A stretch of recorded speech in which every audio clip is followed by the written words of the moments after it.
Hi everybody, I'm Ross Rayburn. This is Merrill Baldridge.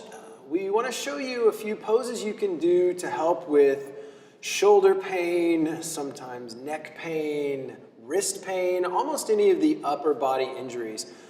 If you work on the shoulders, it of course doesn't fix everything, but it's really good what you do in your shoulders to affect the different parts of the body that can get injured, from the wrists and the elbows and the neck and the upper back. So if you've watched any of my other therapeutic strategies, you've probably noticed that there's usually 3 steps, and that's the same in the shoulders too. The first step is usually related to the foundation. The second step is usually related to some new pattern or new strength that you need to cultivate. And then the third step is always a stretching or an expanding that tests your ability to keep the foundation and keep the strength during an oppositional or a difficult, challenging test. So in the shoulders, it's a little bit different than the legs, but it's the same 3 ideas.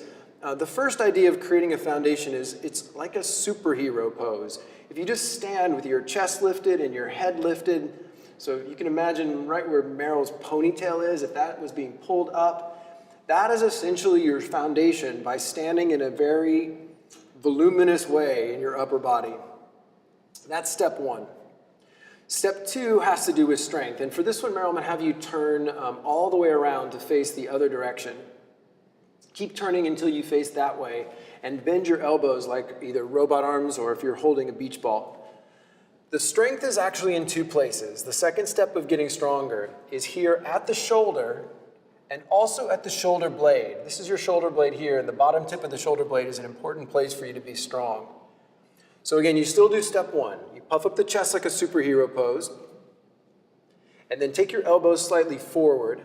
If your elbows go forward, it's easier to make your shoulders go backward. Good.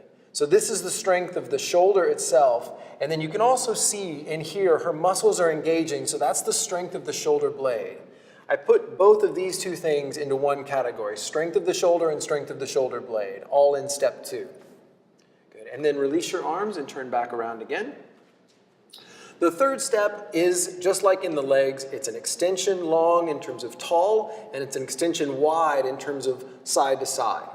So you won't see this as much, but basically when you do the third step, you get taller through the top of your head and you get wider through the 2 sides, through your shoulders. Almost like you're pressing out against 2 walls with your rib cage and your torso and your upper back. Okay, so these are the 3 steps. Let's do them just standing. Bend the elbows again. Step 1, puff up the chest. Step 2, shoulders strong, upper back strong, shoulder blades.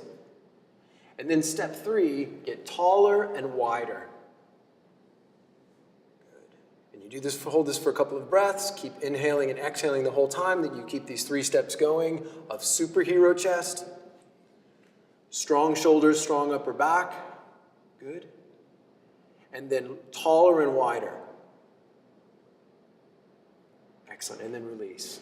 And then again, if you've seen any of the other videos that I've done, I like to sometimes just shake it out in between. Because the one downside with therapeutics is if you do all of this precise, intense work, you can actually kind of go into the land of tension, which is not what we want. So it is about getting stronger, but you've got to keep breathing. You've got to make sure that you don't you're not cultivating tension in your body with all of this intense work. Okay, now let's put it into let's do a couple different poses where you'll do these same 3 steps.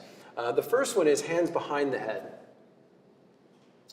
I like to, when someone has a shoulder injury, I recommend this pose a lot. And I recommend that you do it in front of a mirror so that you can watch your own body and see, for instance, if you have maybe one shoulder that's a lot higher than the other. So by looking in the mirror, you can actually check out and see that you're symmetrical left and right. Also, make sure you're lifting your chin enough. You want to have your eyes level. If your chin is, show them chin dropped. If your chin is too dropped, that can actually be too flat in your neck. And obviously, you can overlift the chin too. So that's not what we want either. So you want to have your eyes looking straight forward. This actually puts an even natural curvature in your neck as a starting point. And then we do the 3 steps. You puff up your chest. You'll feel the sides of your torso, your chest, and the back of your head get bigger. And then you're using your hands now as resistance, where you, with strong hands, you press your head back into your hands So your shoulders and your upper back are strong and engaged. And then the third step is taller and wider. And you hold for a couple of breaths. Remember to keep breathing, and then release your arms and just give a little bit of a gentle shake.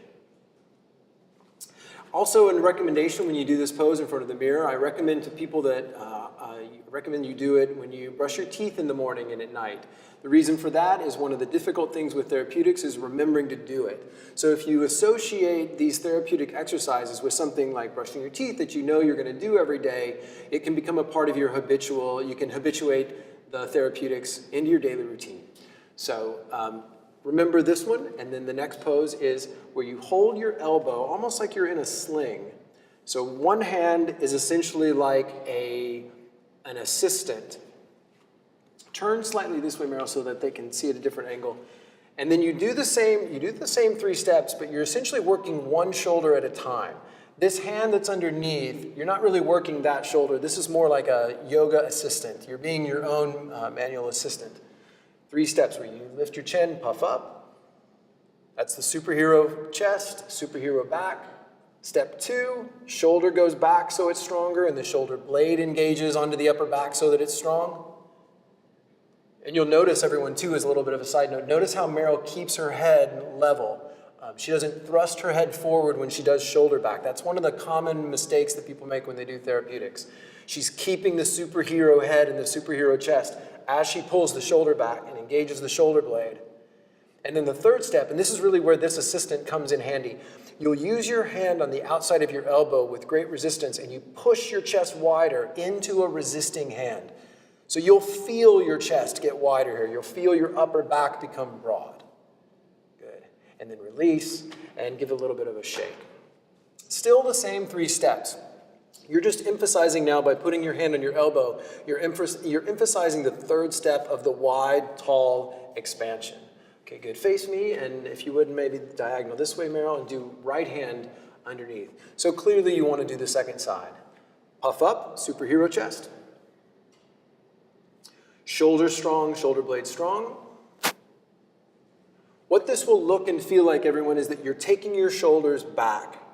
You're pulling your armpit back, essentially. You can overdo that, by the way, too. I show them if you overdo the strength. You'll notice that some of you, if you're flexible, you can pull your shoulders back too far, and then you really lose the first step of being in a superhero expanded shape in the upper back particularly. So you keep the superhero chest, you pull your shoulders back so your shoulder blade is strong, and then remember, the main emphasis on this exercise is where you resist with the hand that's underneath and widen your chest as if you're pressing out against a wall. Good. And then release and rest. Excellent.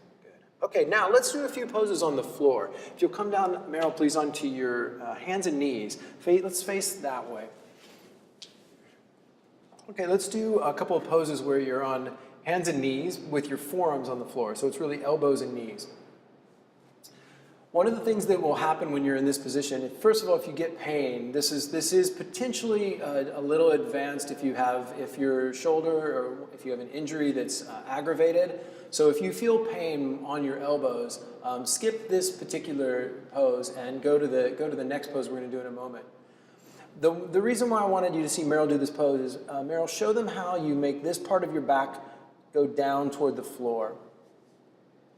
So when you're lying on your stomach or when you're on all fours, being able to move the middle of your back is crucial to actually getting your shoulder blades to engage. The muscles, particularly at the bottom tip of your shoulder blade. So Meryl, round your back up.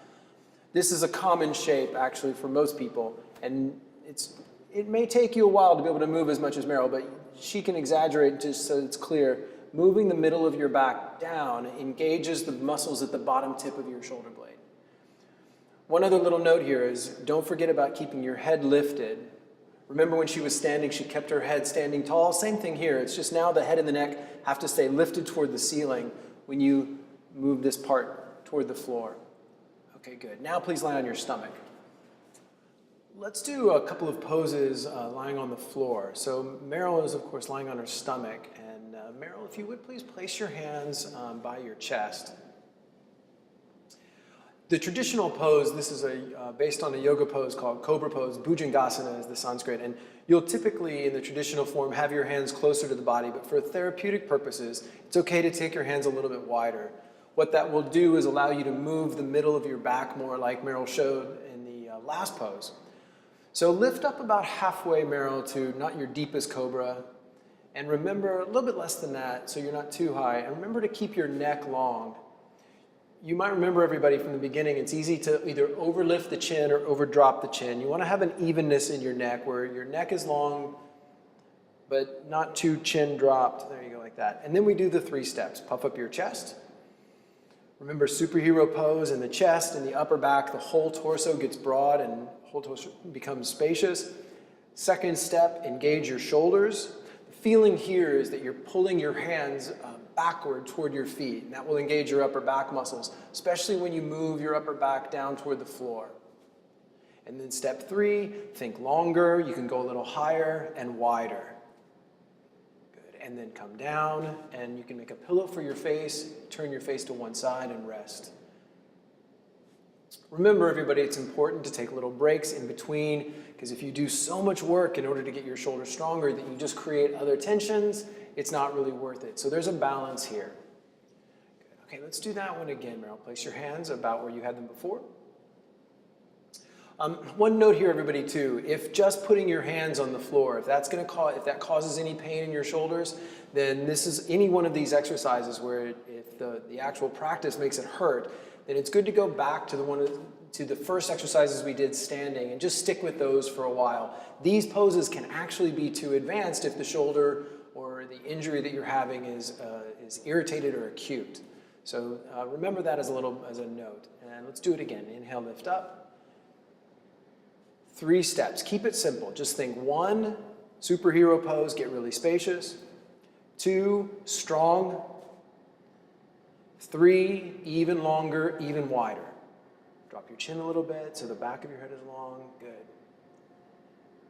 And then release down. And I don't know if you guys could see, but she was shaking a little bit. That's actually an okay thing because it really indicated to me that she was working. It wasn't tense, but it stayed spacious, but it was effortful. That was really good. How are you doing? You okay? Okay, great. Now let's lie on your back.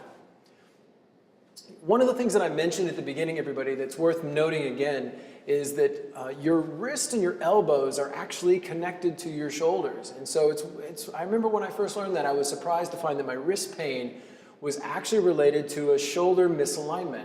So if you're having wrist pain, I highly recommend these exercises that Meryl is doing. Elbow pain as well. It's not just for shoulders and neck, in other words. These can be quite useful. Do legs straight, Meryl, and do, some people call this sleepwalking arms. I actually think that's a funny name because no one actually sleepwalks like that, but Frankenstein Arms is the other name. And you do the same 3 steps here where you puff up your chest. The key to this pose, or the reason why this particular shape is useful, is because you now have the floor behind your shoulders. So when you plug your shoulders into the floor, in order to do the second step of getting your shoulders stronger, you've got the feedback of the floor telling you that your shoulders are engaged. The engagement of your shoulder blades is going to feel like you're lifting the bottom tips of your shoulder blades off the floor, up into your back. So that's strong shoulders and strong shoulder blades. And then the third step is get longer in the legs, and you can even take your arms overhead to get longer here. Just remember, you've got to keep puffing up, and you've got to keep engaging the arm muscles, the shoulders and the shoulder blades the whole time that you stretch. Good, excellent, and then relax. This is a good one. After you relax for a few minutes, you can repeat, or you can move on to another pose like bridge pose. And let's make that our last pose in this sequence. Bridge pose is a back bend where you lift the hips up in the air. There's an arm position that Meryl's going to do in a moment where she interlaces the fingers behind the back, but interlacing your fingers behind your back can actually aggravate, if you have a shoulder injury that's quite sensitive, it can be a little bit too deep. So show them robot arms again. I recommend this position to start out. If this feels like it's almost not challenging you enough, then you can try the arm position where you interlace your fingers behind your back. Good. Take a few deep breaths where you let your body settle. And then you do the 3 steps. Superhero chest. Superhero chest, by the way, also includes superhero neck. Like you want to make your upper back also very inflated and spacious. I say superhero chest because that's the easiest thing to feel, but it's really your entire torso that you expand at the beginning. Strong shoulders, strong shoulder blades. Good. She's doing it. You can't really see it, but her upper back, right at her shoulder blades, are engaging. That's it. And then the third part, which you can think of testing. You're testing your ability to keep your shoulder blades strong, really good. When you stretch out through your legs, lift your chest more, stretch out through your arms, and get wide, as if you're pressing your shoulders against two outer walls. Get wider. Good. And then release all the way down. Nicely done. And relax. Very good. And you can stretch your legs out. So I hope this helps everybody with any kind of shoulder injury you're having, or like I said, with any wrist or elbow pain that you might be having. As always, if your pain is either severe or chronic or where you just feel like nothing's changing and you're working on it, I highly recommend seeking out a teacher that has some experience with therapeutics or a medical professional. Thank you very much for joining us, and look for more therapeutic strategies at rossrayburn.com.